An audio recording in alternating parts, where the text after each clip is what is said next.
Los llamados conservadores del siglo XIX son un grupo que, con el paso del tiempo, se convirtió en objeto de críticas, lo que no era para menos, debido a que, entre sus filas, marcharon algunos políticos deshonestos, miembros de la Iglesia que solo pensaban en el beneficio propio y varios militares con tendencias golpistas y famosos por su poca tolerancia. De lo que se habla poco es que, entre sus filas, también se contó con un hombre que, más allá de sus tendencias políticas, destacaba por su gran conocimiento e inteligencia. Lamentablemente, desde la perspectiva de muchos, siempre estuvo del lado equivocado de la historia, de modo que, en esta ocasión, Gallo Sócrates te presenta Lucas Alamán, la gran mente del conservadurismo. Nacido en Guanajuato durante 1792, fue descendiente de marqueses y su familia se dedicaba a la minería, desde luego no a trabajar las minas, sino a la gestión de estas. Desde niño se interesó por el oficio de la familia y no pasó mucho para que ingresara a la escuela, siendo un estudiante bastante avanzado. Inclusive se dice que a muy corta edad ya se acercaba a la lectura de obras que incluso eran densas para los adultos. Lamentablemente, su padre partió de este mundo, de modo que Lucas logró sobreponerse a la pérdida. Lo más curioso es que sería otro evento el que lo marcaría de forma definitiva. Durante el mes de enero de 1810, Lucas conoció al sacerdote de Dolores, don Miguel Hidalgo, viejo amigo de su fallecido padre. Entabló algunas conversaciones con él y el propio Hidalgo, de quien se decía era un hombre de gran cultura, se asombró al apreciar los conocimientos de aquel muchacho que ni siquiera había cumplido los 18 años. Las historias de ambos volverían a cruzarse, lamentablemente, de una forma que ninguno de los dos imaginaba.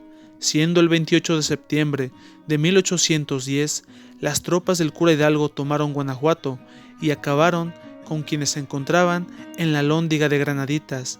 La familia Alamán no sufrió ningún daño, gracias a que fue el propio Miguel Hidalgo quien intervino, sabiendo que se trataba de una familia que nunca había perjudicado a otros. Lucas y su madre, junto a otros familiares, lograron salir de Guanajuato. Sin embargo, aquel joven nunca olvidaría aquellos sucesos, de modo que comenzó a alojar distintos sentimientos en contra de los insurgentes.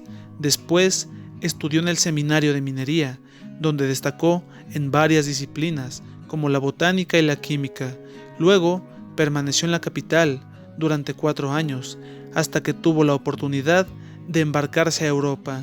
Viajó por varios países, destacando España, Francia, Italia y Prusia, donde se hizo de distintos amigos y también aprendió y admiró la cultura de aquellos lugares. Fueron 6 años los que viajó y cuando volvió a la Nueva España ocupó el cargo de secretario de la Junta de Sanidad durante el gobierno de Apodaca. Lo que nunca imaginó fue que sería convocado como diputado a las Cortes de Madrid, donde se discutía lo asociado a la Constitución de Cádiz, misma que tendría efectos en la Nueva España. Durante aquellas asambleas sucedió que Lucas propuso que América debería tener mayor autonomía, de modo que otros diputados lo acusaron de independentista, lo que le ofendió a causa de las amargas memorias que alojaba en contra de los insurgentes.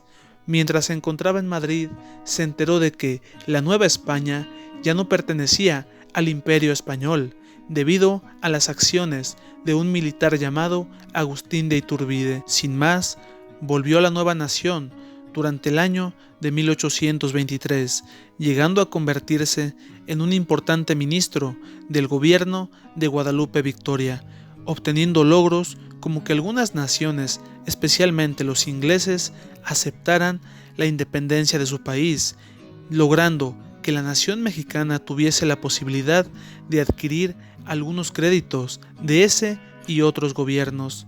2 años después, durante 1825, Lucas encaró a uno de sus mayores adversarios, el embajador de Estados Unidos, Joel Poinsett.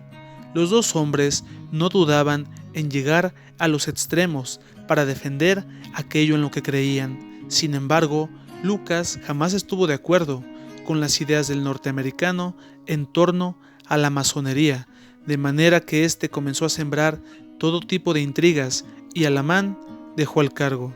Lo que no se esperaba fue que años después, durante 1830, su presencia como gran aristócrata e intelectual sería necesaria durante la administración de Anastasio Bustamante, un presidente que fue tachado de golpista.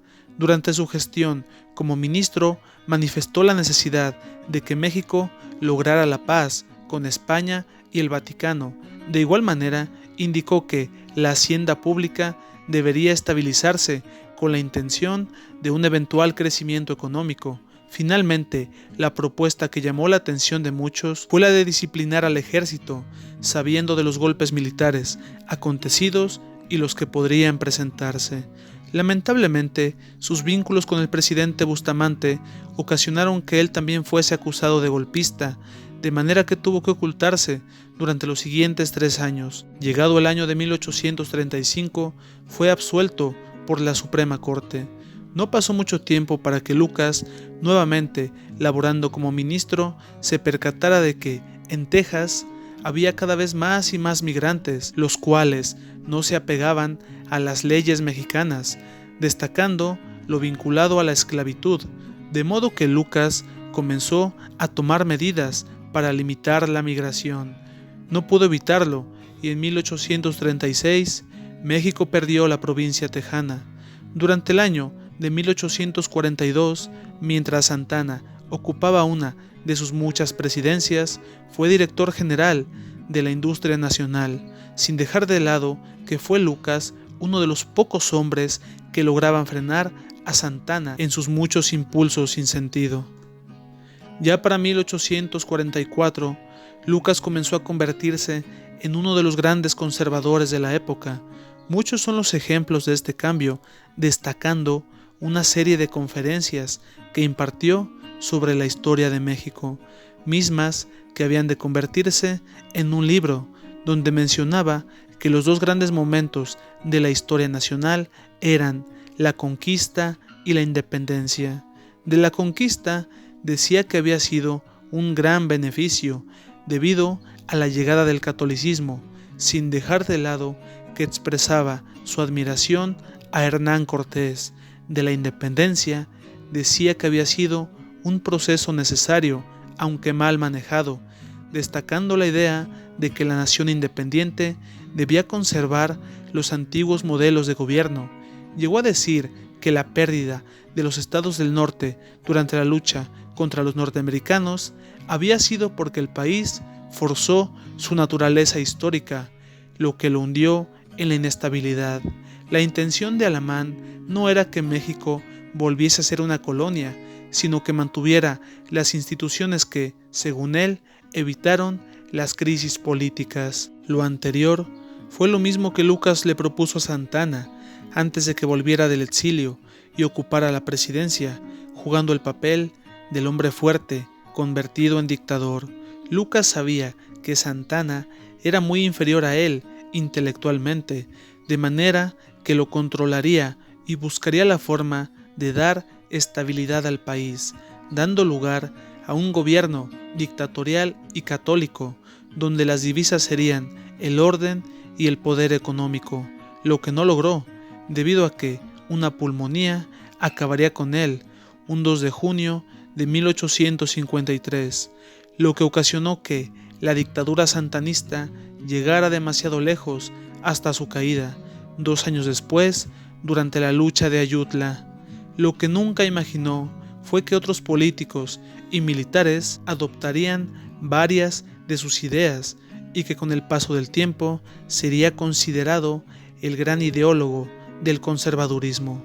De Lucas Alamán es posible decir varias cosas negativas, sin embargo, los conservadores posteriores a él hicieron otras mucho peores. La intención de Alamán fue que México se convirtiera en un país estable. Ciertamente tenía buenas intenciones, lo cual demostró oponiéndose al intervencionismo de Estados Unidos y otros países. Le interesaba que México adoptara modelos políticos extranjeros sin sacrificar su independencia, destacando el centralismo. Gran escritor y destacado historiador de su tiempo, lamentablemente pasó a la historia como el promotor de las ideas que hundirían a México en un conflicto interno entre liberales y conservadores. De ese modo, llegamos al final de este video. Si te gustó, danos un like y suscríbete para más trabajos. Gracias.